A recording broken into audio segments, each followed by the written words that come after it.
I could stay like this, forever following you. Just don't get too far, and I'll be right where you are.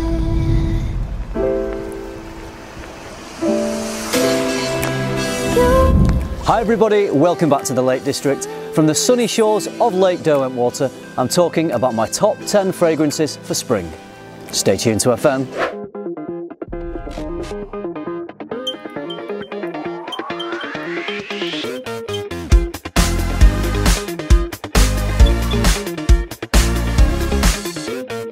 12 months ago, I sat on this very rock and put together my top 10 fragrances for spring. So I thought I would do the same thing from the same location because I think it's just so perfect.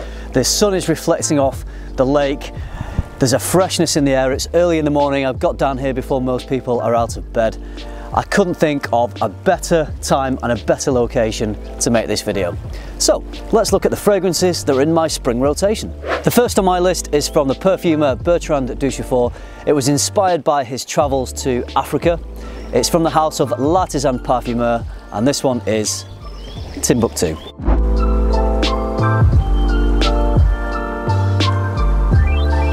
The boys from the excellent channel Wafts from the Loft put me onto this one. They really raved about it and I thought I had to check it out. The note list sounded a little bit different to what I would usually go for, but I'm always up for exploring different compositions and I really fancied checking this one out. So in this we've got some pink pepper, some patchouli, spices, woods.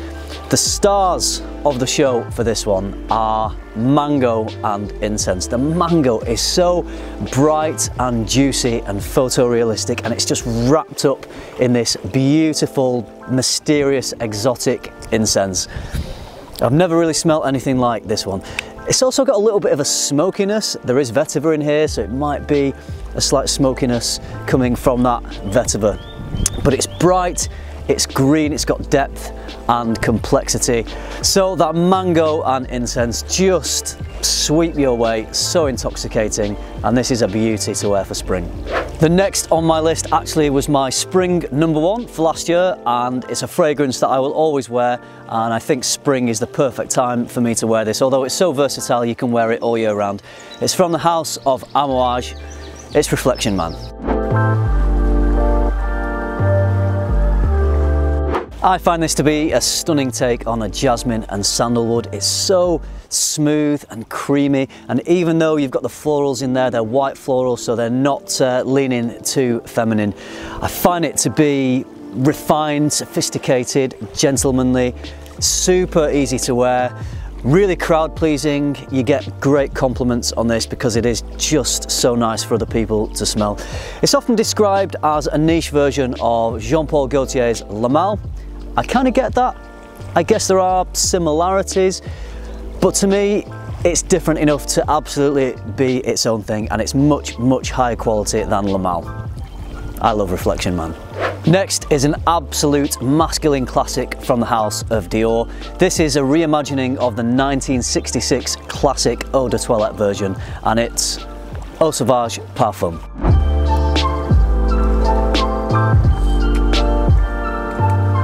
To me, this is just the epitome of a masculine cologne. This version has bergamot, myrrh and vetiver. It's a lovely citrusy aromatic. The myrrh is providing some depth and there's some dry woodiness coming from the vetiver. This actually is an older bottle. I was lucky enough to pick this up recently in store, brand new.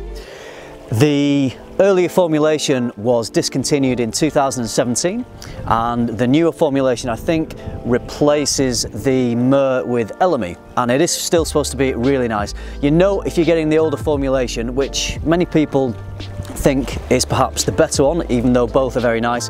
The older one is a fully black label, so if you look on the front here, the black square section where the name of the fragrance is in the middle. On the newer versions, that is now silver. So if you can find a label that is all black, then you know you've got that older formulation with the myrrh in rather than the elemi.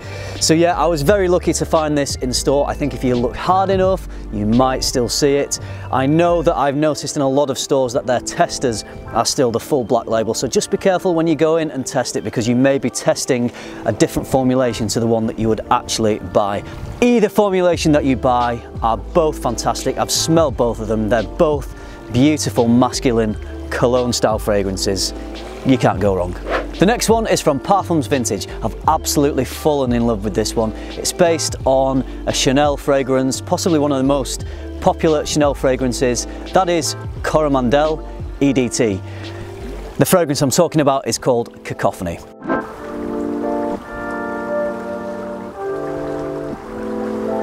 In this we've got citruses, patchouli, vanilla, musks, white chocolate. Oh, it's absolutely delicious.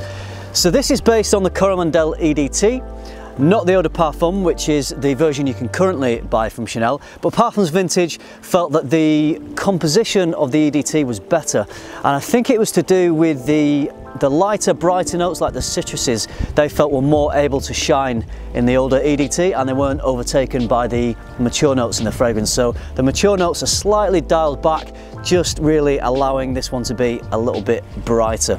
So they've resurrected the composition that they feel is the best one, and that's something that's pretty cool about a company like Parfums Vintage, is that they're bringing back a fragrance that was much loved and you can no longer buy. The thing I love most about this fragrance is the patchouli. I'm really getting to understand patchouli and how it can add to a composition. There are 4 different types of patchouli in this one. It's really versatile and just a beautiful fragrance to wear in the spring. Next is the first of 2 fragrances from the house of Guerlain. This is based on a classic fragrance that was originally released in 1925. It's actually marketed towards women, but it's well known that many males enjoy wearing this one. It is, of course, Shalimar.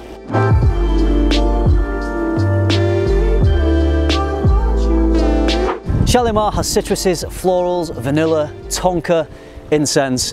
It smells classic and vintage, but at the same time it still very much has a place in modern perfumery.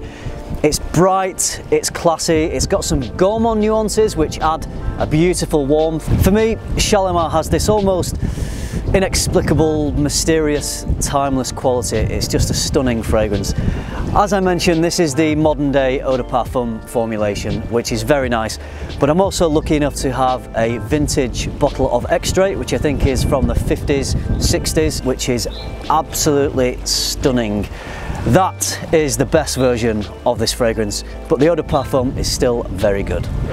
Next is a fragrance from the house of Serge. This is a stunning take on a vanilla. It's Un Bois Vanille.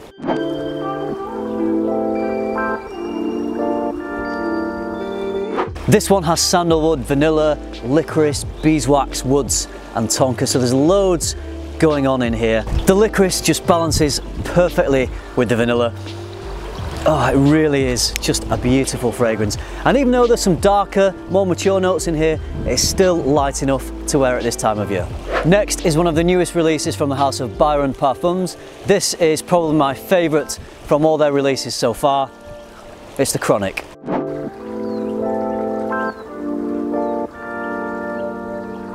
This has prominent notes of pepper, cinnamon, sandalwood and musks. It's sweet, it's creamy, it's got loads of depth. The pepper and the cinnamon just give it a real kind of punchy, spicy opening. And this one is also a beast. You don't need many sprays of this and it's going to last you 10 hours plus. Projection is massive, longevity is perfect. It's got one of those compositions that is just very crowd pleasing, so I really enjoy wearing this. Other people notice it and other people really enjoy smelling this one as well. The Chronic is beautiful for spring. The next is second on my list from the house of Guerlain. This is a gorgeous classic fragrance. The green vetiver in this just makes it perfect for spring. It's Vetiver from Guerlain.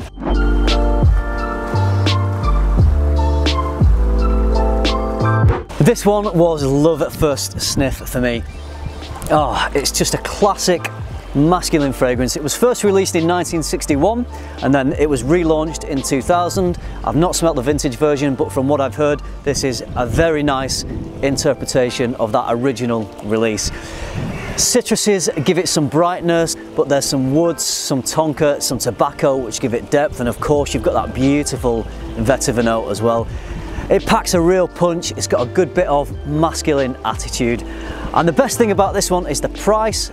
As with a lot of Guerlain fragrances, extremely affordable. I think for this 100ml bottle I only paid about £30, and I think I got it from Notino, so well worth an investment if you've not got this one. Next one is from the Tom Ford Private Blend. This one is possibly more of a autumn fragrance, but here in the UK we have some cooler spring days, so I can easily wear this as part of my spring rotation. I mentioned a fragrance in my list sat here 12 months ago. It was from Alexandria Fragrances called Bitter Soft. That was a take, that was an interpretation of this fragrance. I now have the real thing and I'm so pleased to have it, Tuscan leather.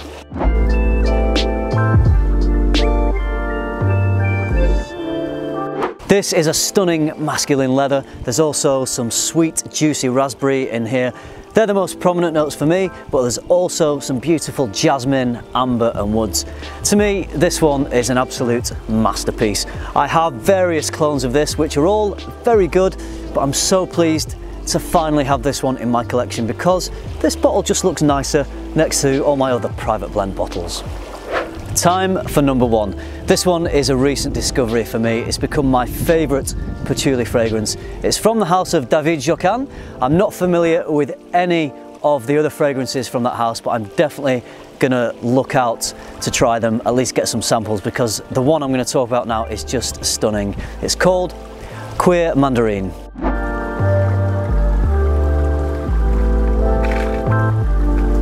This one has mandarin, patchouli, leather, amber and Virginian blonde tobacco, so it's not a really deep, dark, resinous tobacco. This is about the partnership between the mandarin and the patchouli, both absolutely stunning. This is a really exquisite and extremely sophisticated niche fragrance. Just to give you an idea of what this one smells like, it's sort of a cross between Mugler's Ultra Zest and Chanel's Coromandel. So it's got that citrus, it's got that beautiful, rich, deep, high quality patchouli. It's got the perfect balance of light and dark, which to me just makes it perfect to wear for spring. It's going to be my scent of the day today, so I'm going to apply it. If you're wondering where to pick this one up from, I got this from a store in the UK called Scent City. I will leave links to the store in the description below this video, so you can go and check it out. They do samples as well, so if you wanted to sample this one, you can do.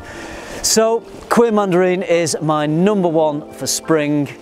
I'm just in love with this. I think it's possibly to do with the patchouli I'm getting into at the moment. Even though it does have leather in the name of this title and it comes in this lovely leather bound case, it's not a really strong leather like in Tuscan leather. I think the leather is supporting, but it's the patchouli in this that really makes it. So Cuir Mandarine, number one for spring.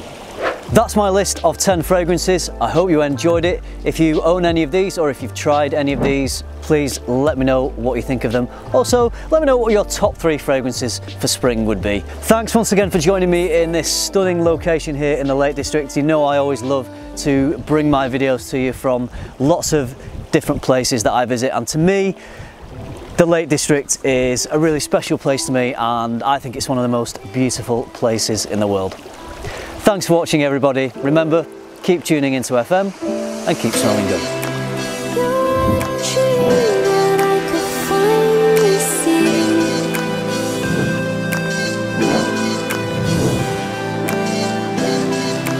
I just